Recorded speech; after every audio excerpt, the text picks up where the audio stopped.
Mga buhing kagahapon, mga kasinatian nga dili makalimtan bisan sa dugay nga katuigan. Tulumanong magpahinumdum sa kasakit o kalipay nga maoy makapukaw sa nahikatulog nga mga kaagi. Mga buhing kagahapon dinhi sa inyong gipangga nga istasyon.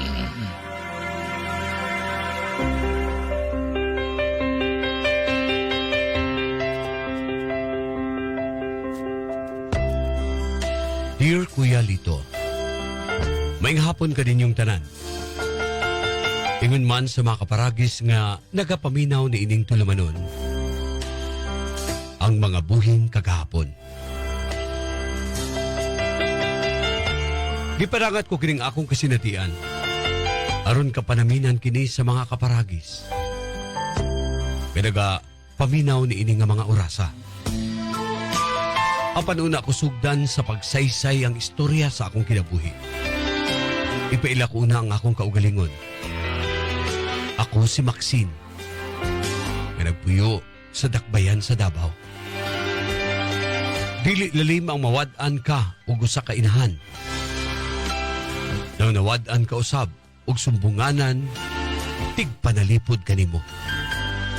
Ug bugtong tao nga nakasabot kanimo. Sa kasakit man o kalipay.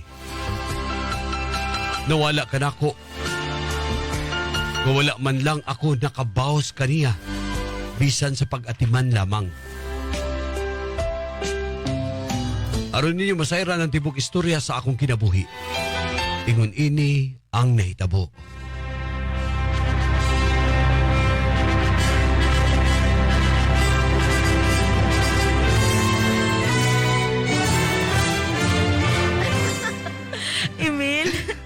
Salamat kaayo ha. Salamat sa usaman, ha? Siyempre, nakasalat ang duha. Lantawar gud ang gasto nimo sa atong kasal o. Gihatag yun nimo kanako ang akong gipangandoy na kasal. Vilma, mahal. Walay butang nga rin sa kalibutan nga makatupong ka nimo. Bisan pa unsa ka mahal ka na. Kung kaya lang nako ihatag yun nako diha nimo. Mao na ang gimahal kita ka ba? Ingom na sab ako mahal na. Unya, usaman. Ready ka na ba? Oh, oo, say ready. Ang sagot na. Ready na ba? Magbuhat na tagpamilya ba? Oo naman.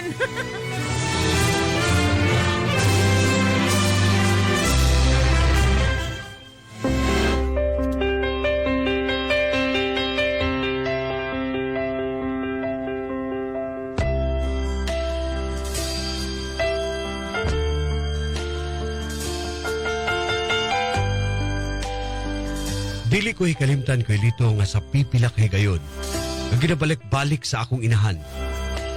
Kung unsa sila kamalipayon kaniadto sa akong amahan. Hangtod nga gimugso ako, Kuya Lito. Giatiman o gipadako ako og labaw sa tanan. Gihatag ang tanan kanako aron lamang makita ko kung unsa ka mapasalamaton ang akong inahan nga anaan ako. Apan ang ilang kaminyoon, hinay-hinay kong nakita nga dunay kausaban. Ug usa ka gabi pa ni ana, nadungog ko na lamang sila nga dunay gilalisan. Unya, ha? Ana lang? Sa muka nimo eh. Unsa man ka, Vilma? Di man ka kahuwat? Sayod man ka nga bago lang naniradong akong gitrabahoan o sa baka? Unya, nasayod ako na pero unta, nangita kag pamaagi nga dili ta maglisod. Unsa ko naman imong anak ha? Nga anak kasi mga panginanglanon. Da, sa muka po di mo eh. Yung sabay gusto nimo, mga awat ko? Paghuwat ka, kabalo bitaw ko sa akong obligasyon? May mga kay naglingkod-lingkod na kariha? Emil! Ha? Emil! Balik ko na nga rin, Emil! Ma? Maxine, anak, ganina pa ka diha? Oo, ma. Pasensya ka na, anak, ha? Ayaw ka bala ka, ma. Kaya nasabdan ta ka. Basta, anak, Ayaw ka balaka. Kay mangita gyud ako pamaagi aron nga makapadayon ka pagtuon sa kolehiyo.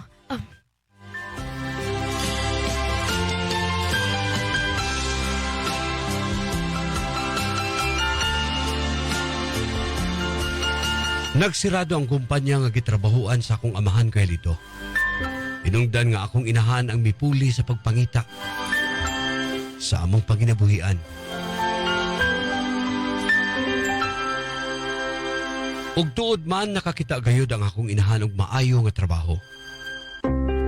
Dako ang akong kalipay sa dihang nadungog ko mismo nga makabalik ako sa akong pagtuon sa kolehiyo.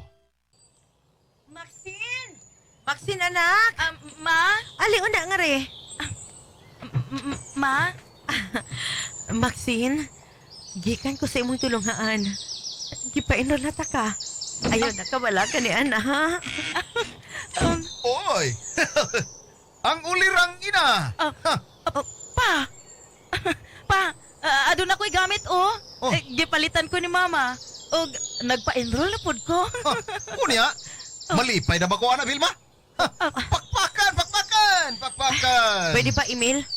Gikapoy ko sa kong trabaho. Anong dili ba pwede nga mangutana ko sa akong asawa? Ha? Nga buutan kayo o madiskartis kinabuhi. O saan naman po ni email?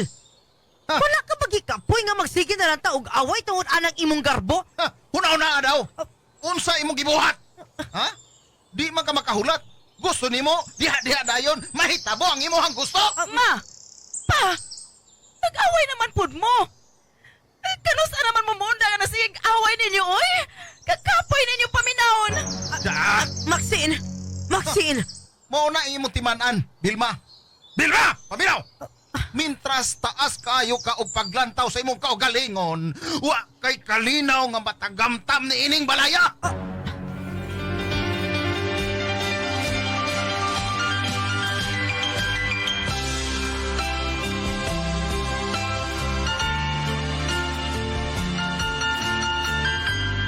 Wa ako nasayod nga Lito kung unsa bagayod ang hinungdan ug ugat sa ilang panagbangi.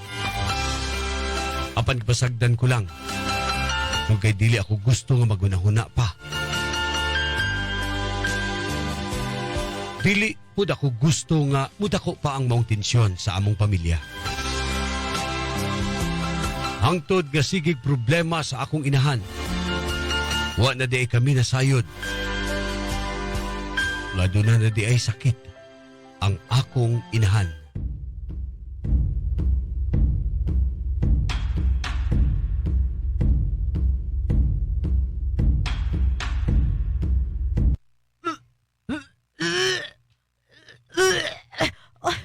Kasakit ba sa akong tiyan?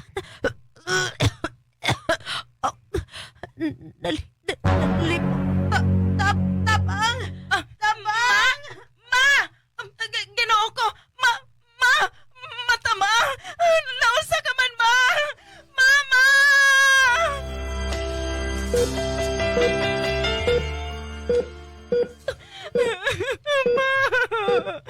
Ma! Ikaw ba ang anak? Oo, Dok. Bueno, naluhon na nga ako nini mo. Dok, oo, sibot mo ipasabot. Stage 4 cancer na ang sakit sa imong inahan. Unsa? Oh, sakto imong nadungog. Kinahanglan na niya karon og suporta ninyo na magpamilya. Dok, maluoy ka. Tabangi mi. Tabangi si Mama. Maluoy ka, Dok. Bahin niya na, ma'am. Mga ikog pasaylo kanina. Di ako makahatag kanimo og sakto nga garantiya. Malaban ha. Laban, Ma. Wala pa ganit ka na ate man, Ma. Ayaw ba ako biyahe, Ma? Ayaw.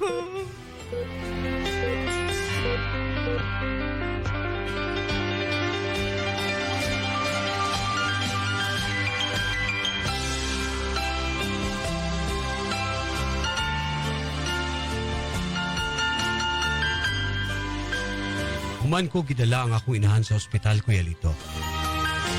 Dali-dali kong gipahibaw ang akong amahan. Ug didto na nga gibati ko gayud ang kalagot sa gipakita sa akong amahan. Apa? Hmm. Apa? Ka- Ano si mama sa hospital? Ospital. Ay, kapoy luya lipong pa ko. Ospital imong mama unya. Unsaon ko man ha? Unsaon ko man karon? Na sa ospital.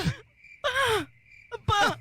Kritikal ang kinabuhi ni mama. Hada. Hangtod ba karon? Pagdumot gihapon ang imong gibati nga to kay mama, ha? Giyon sa Tungod ba? manay ka ni mama pa. Alangan. Ha? Hambugira ng imong inahan.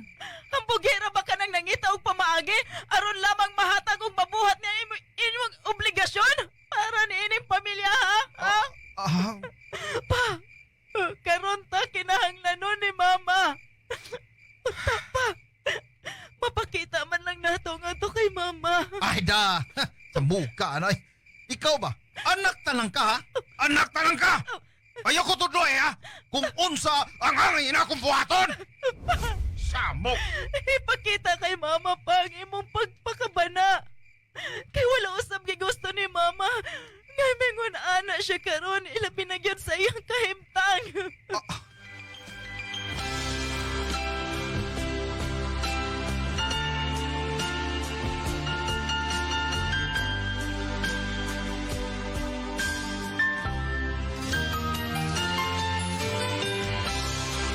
Naglagot kayo ako ni atong panahon na, Kuya Lito. Tungod sa tubag kanako sa akong amahan. Apan gipalampas ko lang, Kuya Lito. Kaya dili ako gusto nga magpada ako sa akong kalagot. Tungod kay mas importante ako karon sa akong inahan. Wade ako nasayod na sa akong mga giistorya ngadto sa akong amahan. Aduna na di ay siya gibuhat nga aksyon.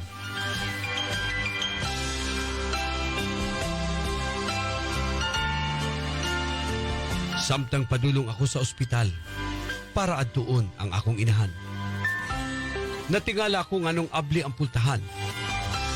Ug nakita ko ang akong amahan nga daw gikumot gayud ang akong kasing-kasing.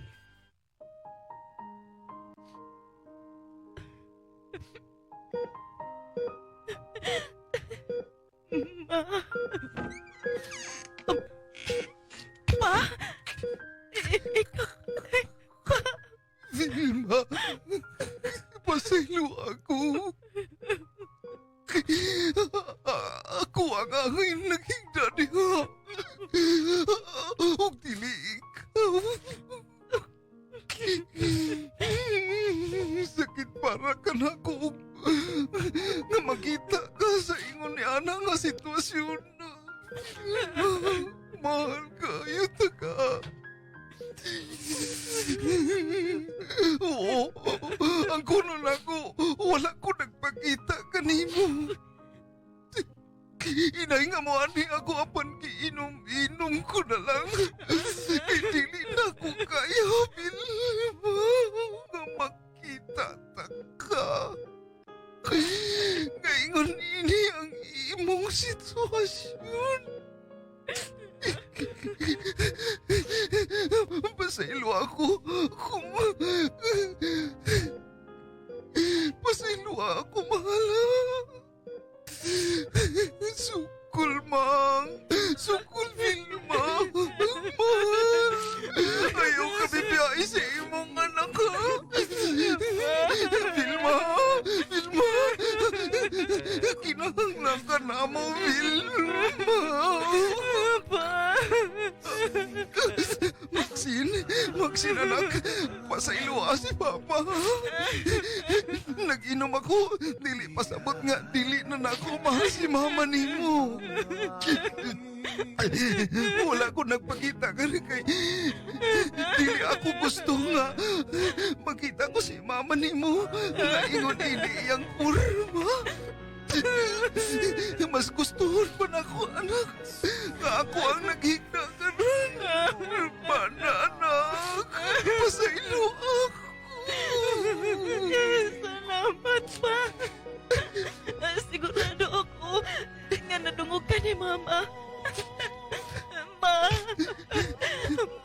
ano kami ni Papa para kanimo. Mahal ka na mo, Ma. Vilma, sukol. Mahal, tagay ka, mahal. Vilma! Si Mama! Vilma, Dok! Nurse, tabang ako, asawa, Dok! Kaya bibiyahe, Ma! Mama!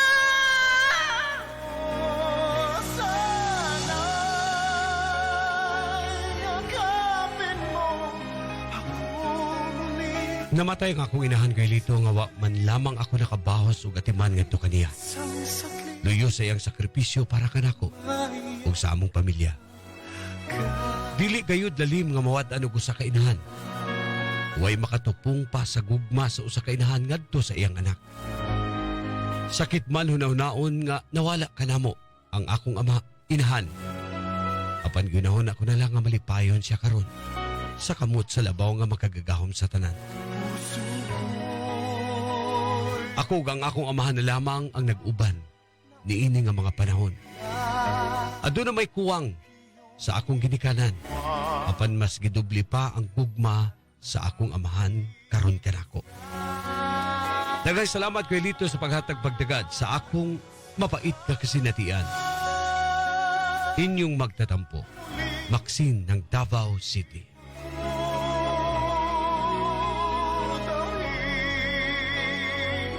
Ang tibok ng puso mo. Sana'y yakapin mo ako muli. Kahit sandali, kahit isang saglit.